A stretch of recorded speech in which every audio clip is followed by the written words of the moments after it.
السلام علیکم دوستو، آج ہم موجود ہیں غزوہ احد جہاں پہ ہوئی تھی اس مقام پہ موجود ہیں۔ یہ سامنے جو آپ کو گراؤنڈ نظر آ رہا ہے یہ غزوہ احد کا بیٹل فیلڈ تھا۔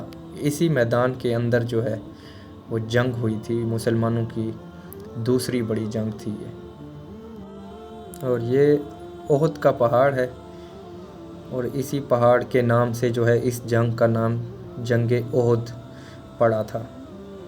یہ احد کا پہاڑ، اس کے بارے میں نبی کریم صلی اللہ علیہ وآلہ وسلم نے ارشاد فرمایا ہے کہ یہ احد کا پہاڑ مجھ سے محبت کرتا ہے اور میں اس پہاڑ سے محبت کرتا ہوں۔ اور جنت میں، آخرت میں جب لوگ جنت میں جا رہے ہوں گے تو 8 دروازوں میں سے ایک دروازے پر یہ پہاڑ جو ہے جنتیوں کا استقبال کرے گا۔ یہ ہے جی بیٹل فیلڈ جس میں جنگ احد لڑی تھی مسلمانوں نے کافروں کے ساتھ۔ اچھا جی، اس جنگ کا پس منظر یہ ہے کہ مسلمانوں کی تعداد 1000 تھی اور کافروں کے لشکر کی تعداد جو تھی وہ 3000 تھی، جن کو ابو سفیان اور خالد بن ولید جو تب مسلمان نہیں تھے اس کو لیڈ کر رہے تھے۔ تو یہ غزوہ بدر کا بدلہ لینے کے لیے یہاں پہ آئے تھے، کیونکہ بدر میں جو ہے وہ کافی سارا کافروں کا نقصان ہوا تھا، تو وہ اس کا بدلہ لینے کے لیے یہاں مسلمانوں کے ساتھ جنگ کرنے آئے تھے۔ تو اس میں یہ ہوا تھا کہ نبی کریم صلی اللہ علیہ وسلم کے ساتھ جو 1000 مسلمان تھے انہوں نے، باقی سارے لوگ تو یہاں پہ تعینات کیے تھے جنگ لڑنے کے لیے اس میدان کے اندر، اور ان میں سے جو 50 تیر انداز تھے ان کو اس پہاڑی کے اوپر، جبل رمات شاید بولتے ہیں اس کو، اس پہاڑی کے اوپر تعینات کیے تھے 50 تیر انداز، اور فرمایا تھا کہ اگر ہم جنگ ہار بھی جائیں، ہماری لاشوں کو، مسلمانوں کی لاشوں کو اگر چیل کوے بھی کھا رہے ہوں تو تم لوگوں نے یہ پہاڑ نہیں چھوڑنا، یہ جگہ نہیں چھوڑنی، آپ لوگوں نے ادھر ہی رہنا ہے۔ تو وہ 50 لوگ جو ہیں وہ تیر انداز یہاں پہ اس پہاڑی کے اوپر تعینات تھے۔ تو جب جنگ شروع ہوئی مسلمان جیتنے لگے، مسلمان جب جیت رہے تھے تو کافر جو ہیں وہ بھاگنے لگ گئے۔ یہ سامنے پہاڑی ہے، اس طرف سے وہ بھاگنے لگ گئے۔ تو جب کافروں کو بھاگتا ہوا دیکھا مسلمانوں نے تو انہوں نے ان کا مال غنیمت جو وہ چھوڑ کے بھاگ رہے تھے لوٹنا شروع کر دیا۔ تو جو لوگ وہاں پہ پہاڑی پہ موجود تھے 50 لوگ، انہوں نے کیا کیا کہ وہ پہاڑی، ان میں سے 40 لوگ، بعض روایت میں آتا ہے کہ 35 لوگ اور بعض روایت میں آتا ہے کہ 40 لوگ، ان 40 لوگوں نے وہ پہاڑی چھوڑی اور نیچے آ کے مسلمانوں کے ساتھ مال غنیمت لوٹنے میں شامل ہو گئے۔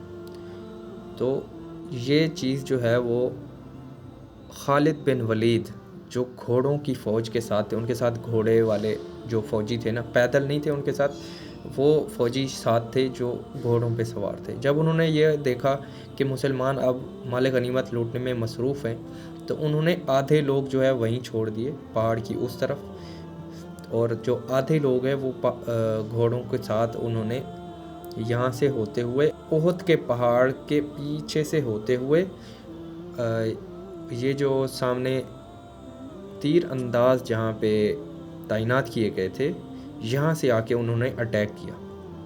پہلے انہوں نے ان تیر اندازوں کو شہید کیا اور ان کو شہید کرنے کے بعد وہ میدان میں اتر آئے۔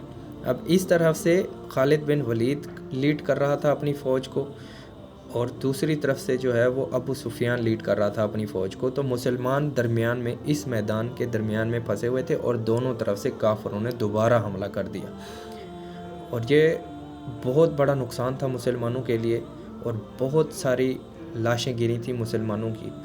وہ کہتے ہیں غزوہ احد کے بعد جب دیکھا گیا تو مکہ میں یا شاید مدینہ میں جتنے بھی گھر تھے مسلمانوں کے، ہر گھر میں ایک لاش تھی۔ تو یہ جو سامنے آپ کو گراؤنڈ نظر آ رہا ہے، اس گراؤنڈ میں 70 شہیدوں کی جو ہیں وہ قبریں موجود ہیں۔ یہ جو سامنے آپ کو 2 قبریں نظر آ رہی ہیں اور جس پتھر کے اوپر کبوتر بیٹھا ہے یہ حضرت امیر حمزہ علیہ السلام کی قبر ہے، اور ان کے ساتھ والا جو ایک چھوٹا سا پتھر ہے وہاں پہ 2 صحابی رسول صلی اللہ علیہ وسلم دفن ہیں، حضرت مصعب بن عمیر اور حضرت عبداللہ ابن جہش۔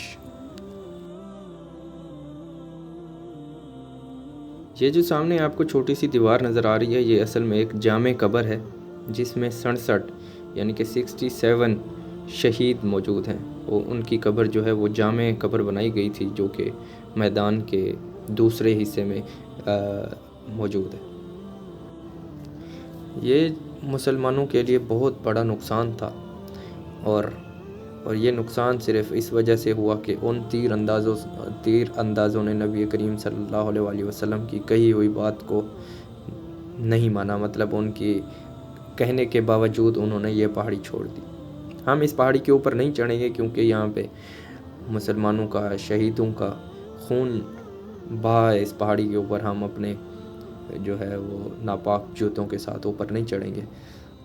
تو یہ جو ہے وہ پس منظر ہے غزوہ احد کا۔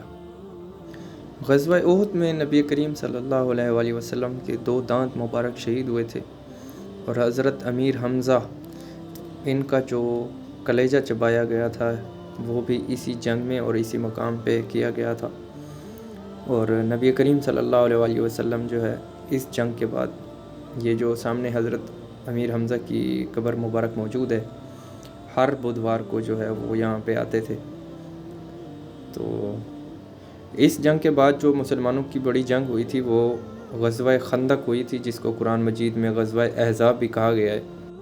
انشاءاللہ اگلی ویڈیو میں آپ کو غزوہ احزاب کا جو ہے وہ پس منظر اور وہاں کے جو مقامات ہیں وہ آپ کو دکھائیں گے۔ ابھی کے لیے اجازت، اللہ حافظ۔